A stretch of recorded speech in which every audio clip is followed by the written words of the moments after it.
राष्ट्रपति Donald Trump के बीच महामुलाकात हुई। अलास्का के सबसे बड़े शहर एंकरेज में यूक्रेन जंग पर यह बड़ी मीटिंग हुई। दोनों के बीच 3 घंटों तक ये बैठक चलती रही। बैठक में यूक्रेन में युद्ध विराम पर सहमति नहीं बन पाई। पुतिन ने मॉस्को में अगली मीटिंग के लिए ट्रंप को आमंत्रित किया है। कहा है कि पुतिन के साथ मुश्किल लेकिन सार्थक बैठक हुई, लेकिन कुछ बड़े मुद्दों पर बात नहीं बन पाई।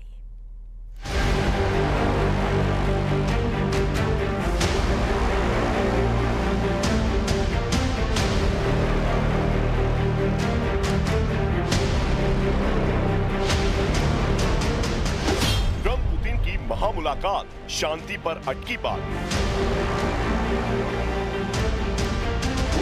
ट्रंप और पुतिन के बीच 3 घंटे की बातचीत, अभी सहमति नहीं।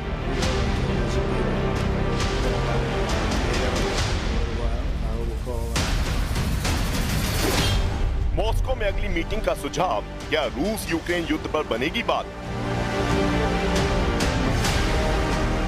करीब 7 साल बाद ट्रंप और पुतिन ने एक दूसरे से मुस्कुराते हुए हाथ मिलाया। अमेरिका के अलास्का में हुई इस महामुलाकात पर पूरी दुनिया की नजरें थी। खासकर इस बातचीत के बाद रूस और यूक्रेन के बीच चल रहे युद्ध में सीज फायर की उम्मीद थी। लेकिन ट्रंप और पुतिन के बीच रूस यूक्रेन युद्ध को लेकर बातचीत भी हुई। इसके बाद हुई ज्वाइंट प्रेस कॉन्फ्रेंस में अमेरिकी राष्ट्रपति ट्रंप ने बातचीत को बेहद सकारात्मक बताया, लेकिन ये भी कहा कि बातचीत से कोई नतीजा नहीं निकला। इसका सीधा मतलब ये है कि रूस यूक्रेन युद्ध में सीज फायर को लेकर कोई समझौता नहीं हुआ।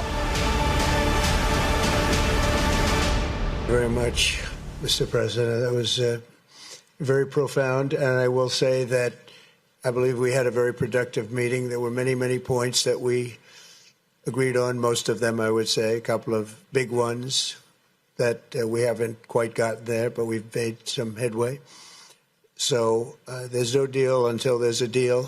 I will call up NATO in a little while. I will call up the various people that I think are appropriate, and I'll of course call up President Zelensky and tell him about today's meeting. It's ultimately up to them.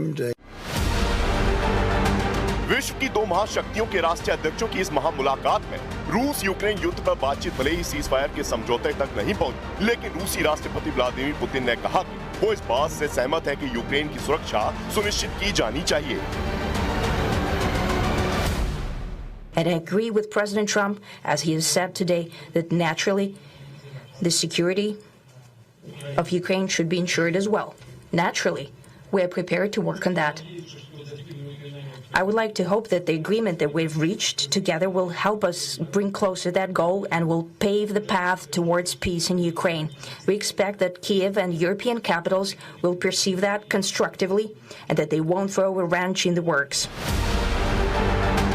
दरअसल Donald Trump लंबे समय से दावा करते रहे हैं कि अगर वो व्हाइट हाउस में होते तो पुतिन यूक्रेन पर कभी आक्रमण नहीं करते, और इस मुलाकात में रूस के राष्ट्रपति ने इस बात की पुष्टि भी कर दी। पुतिन ने पूर्व राष्ट्रपति जो बाइडेन का नाम लिए बिना उनकी आलोचना की और ट्रंप के स्तर का हवाला दिया कि युद्ध रोकने के लिए उनकी मौजूदगी ही काफी है।